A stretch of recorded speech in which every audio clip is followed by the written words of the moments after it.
Tubig talaga ang the best sa pagbalat ng langka mga idol.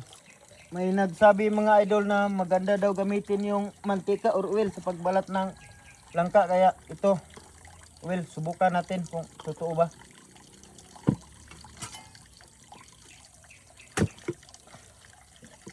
Lagyan daw ng mantika or oil yung kamay.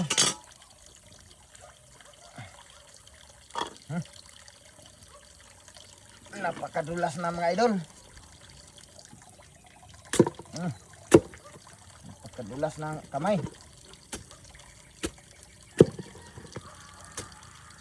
Hirapan na pala tayo sa pagbalat kasi dulas na yung itak.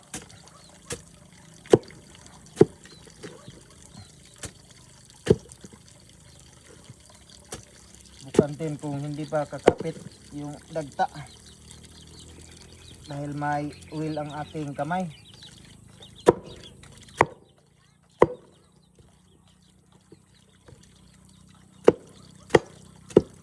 Okay. Tingnan nyo mga idol, medyo madumi yung ating langka. Kapit na kapit yung dagta sa ating kamay mga idol.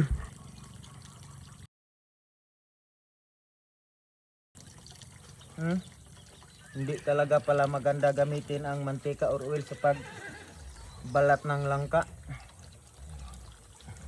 Tubig talaga ang maganda mga idol. Tong mantika or oil. Hihirapan ako sa pagtanggal ng dagta mga idol dahil kumakapit sa aking kamay dahil mantika yung ginamit natin dito. May kunti pang natira. At ito, gamitan natin ng tubig. Ano ba ang magandang gamitin, mantika or tubig? Tingnan niyo mga idol, napakalinis talaga pag tubig gamitin. Basta buhusan lang natin kaagad para yung dagta ay matutunaw, ganon.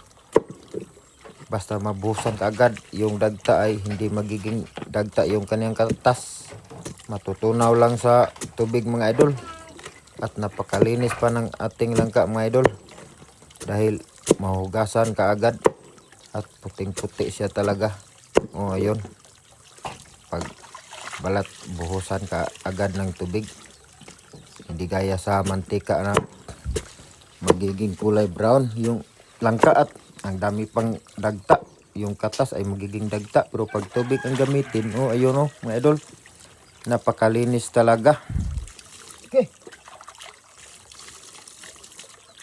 Tubig talaga ang magandang gamitin mga idol kasi napakalinis ng langka at wala pa yung dagta na kakapit sa ating kamay.